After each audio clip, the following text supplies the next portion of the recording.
Bonjour à tous, merci d'être présents pour ce talk. Moi, je vais vous parler d'inclusivité et plus précisément de comment inclure l'inclusivité dès les premières étapes de conception d'un service ou d'un produit digital. Donc on peut voir rien qu'avec les sujets qu'on a aujourd'hui et la thématique de BDXIO que l'inclusivité, ça gagne quand même du terrain et ça commence à être dans les débats et voilà. Certaines marques s'y mettent un peu timidement et d'autres s'affirment un peu plus. Du coup, je vais me présenter. Noémie, moi je suis designer depuis à peu près 12 ans sur Bordeaux et du coup actuellement je suis designer chez OnePoint. Du coup, on va commencer par les bases. Donc moi je vais revenir sur qu'est-ce que l'inclusivité. Donc ce terme, ça signifie vraiment inclure tout le monde sans exception. Et à l'opposé, on a l'exclusion qui peut être faite par justement la couleur de peau, le genre, l'orientation sexuelle, la classe sociale, la validité, la nationalité, la langue, les particularités physiques et bien d'autres choses. Comme le dit l'entreprise Microsoft, effectivement, concevoir de manière inclusive, ça ne signifie pas que vous faites une chose pour tout le monde. Vous concevez une diversité de moyens pour que chacun puisse participer à une expérience avec un sentiment d'appartenance. Donc vraiment, le mot-clé, c'est le mot appartenance quand on parle d'inclusivité. Du coup, quand on parle d'inclusivité, forcément, quand j'en parle, on me dit « mais c'est comme l'accessibilité ». Non, c'est deux notions différentes. Du coup, on va voir pourquoi.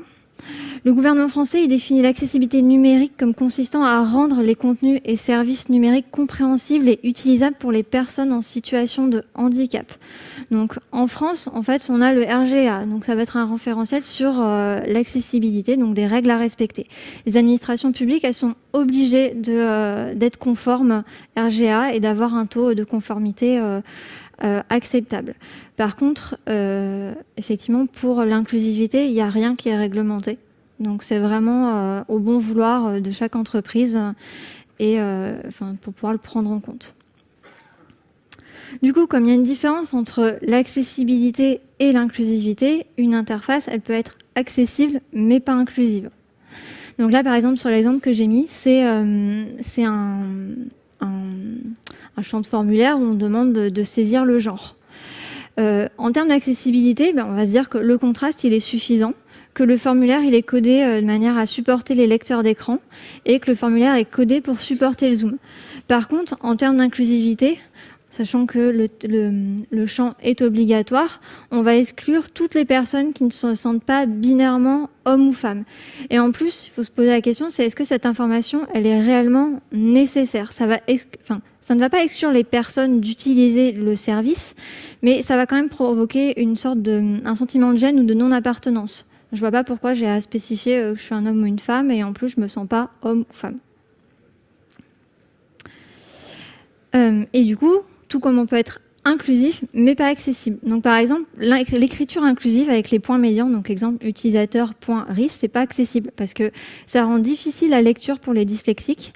C'est pas bien supporté par les lecteurs d'écran pour les personnes en situation d'handicap visuel et en plus ça complexifie la lecture pour les personnes qui ne sont pas pleinement à l'aise avec le français usuel. Du coup, on va se demander aussi...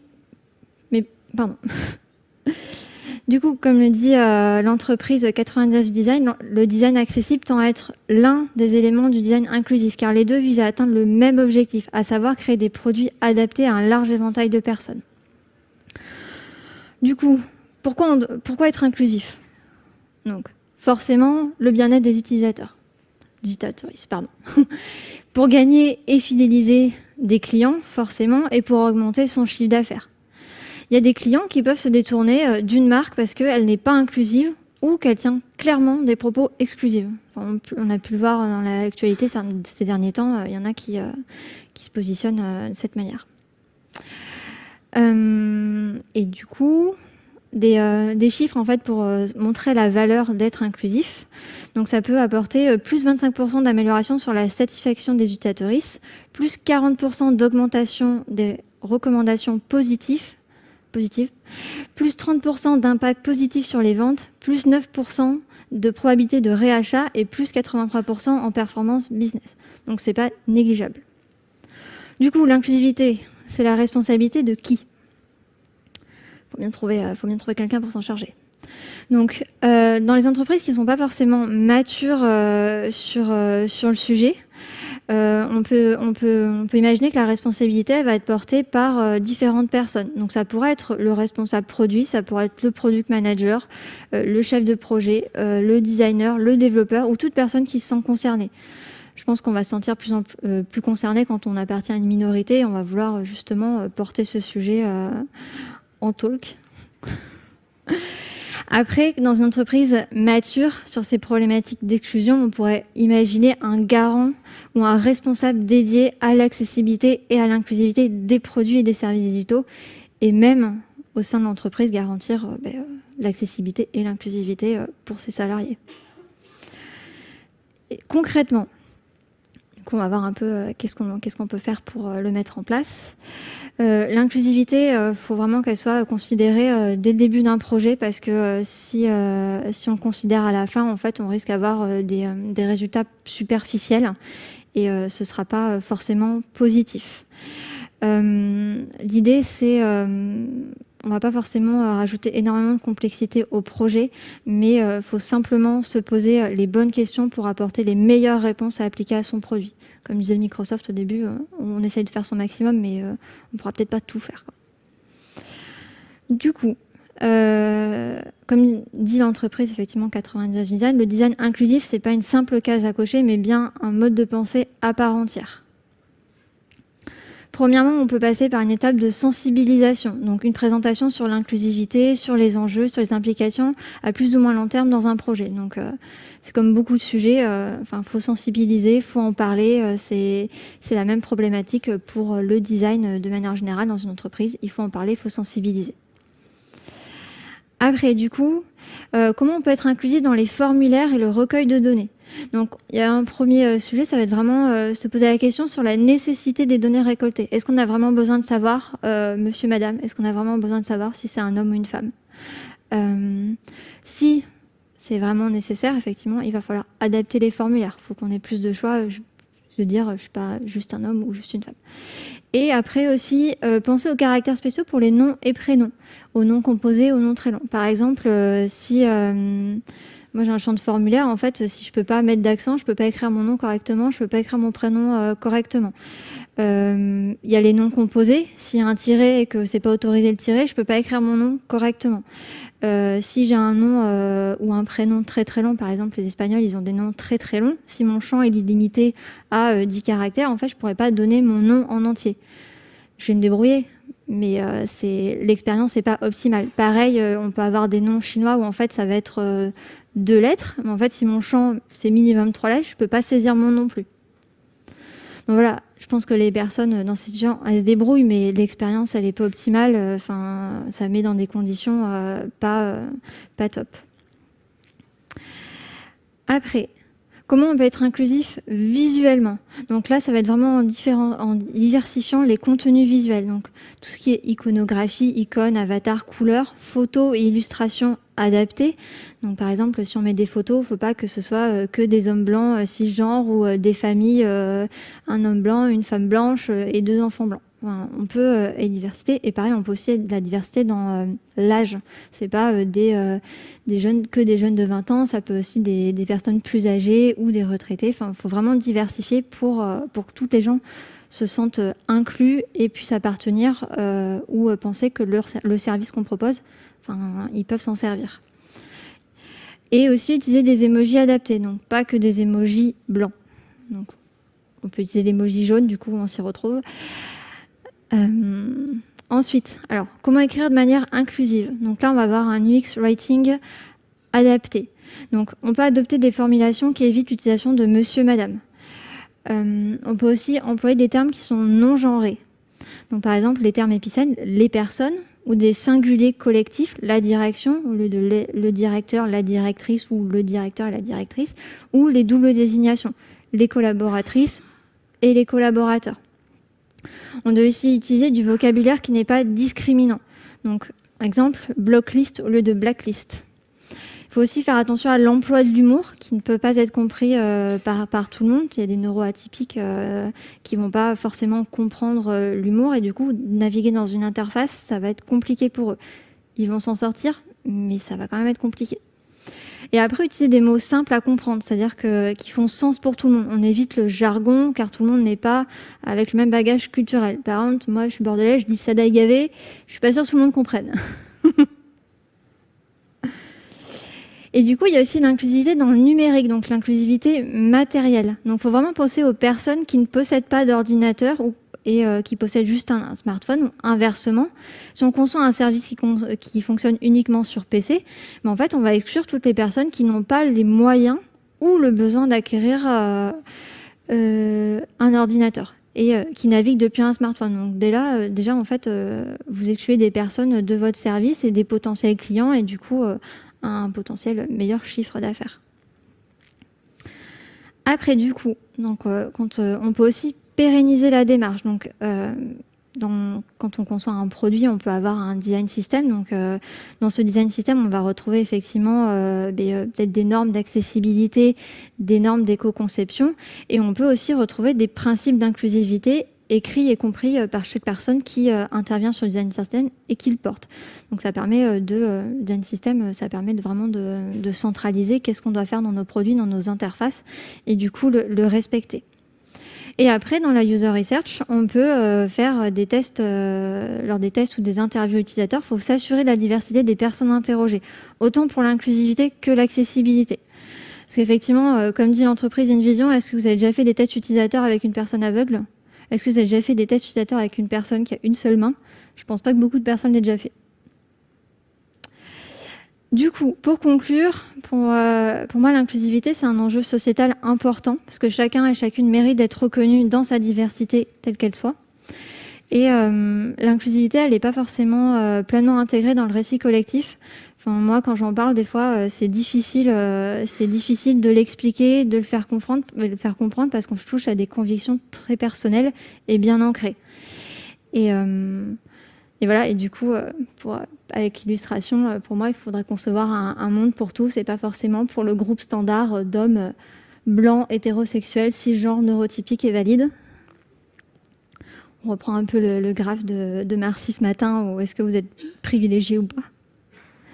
Et du coup, pour aller plus loin, effectivement, l'inclusivité, ça dépasse les interfaces digitales et ça s'illustre dans notre quotidien, des produits de consommation aux campagnes de communication. Effectivement, là, moi, j'ai une illustration d'une famille. La famille, c'est pas forcément une femme en robe et un homme et comme ça. Une famille, ça peut être aussi deux femmes. Ça peut, c'est pareil, les représentations, on peut aller beaucoup plus loin. Moi, je le vois, par exemple. Moi, je le vois de plus en plus. Donc, quand je vois une communication où je vois que des personnes blanches, ça me fait bizarre. Quand je vois une représentation de famille où c'est vraiment un homme, une femme blanche avec deux enfants blancs, où c'est bien typé une petite fille, un petit garçon, on se dit, on n'y est pas encore, quoi. Et par contre, c'est super positif, c'est quand on voit un spot publicitaire où en fait, ils se disent, ah mais là, en fait, ils ont mis un couple de femmes, en fait, elles sont pas blanches. Voilà, du coup, on voit qu'il y en a quand même qui en sont conscients. Du coup, j'ai fini. Merci pour votre attention. Je suis dans les temps. Est-ce que vous avez des questions ?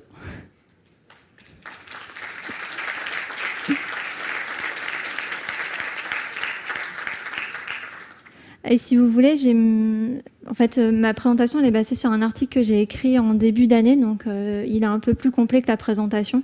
Donc si vous voulez le consulter, vous avez le lien juste en bas.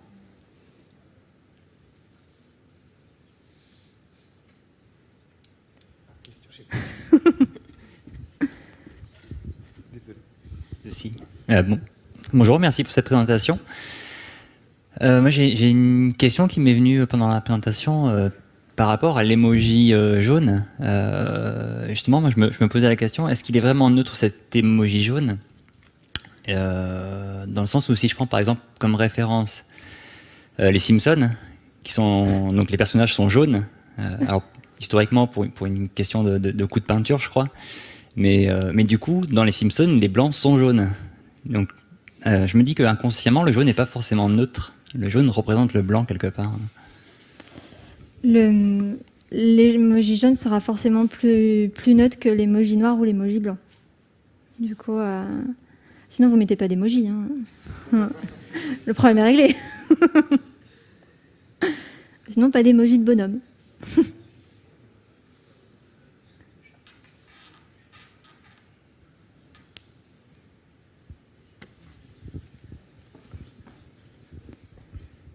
Merci beaucoup pour cette présentation.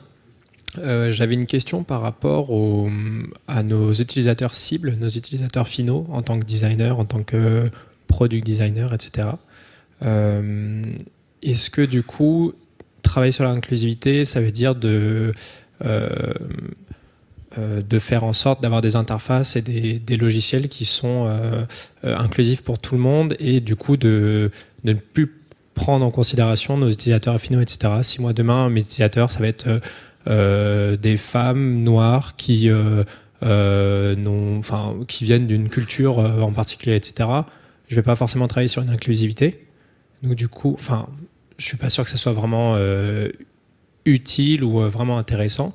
Est-ce que c'est quelque chose que tu conseilles quand même dans toutes nos interfaces ou dans tous nos parcours, dans toutes nos solutions qu'on va concevoir, designer, de travailler quand même sur cet aspect, quand bien même on connaît notre cible et on sait où aller?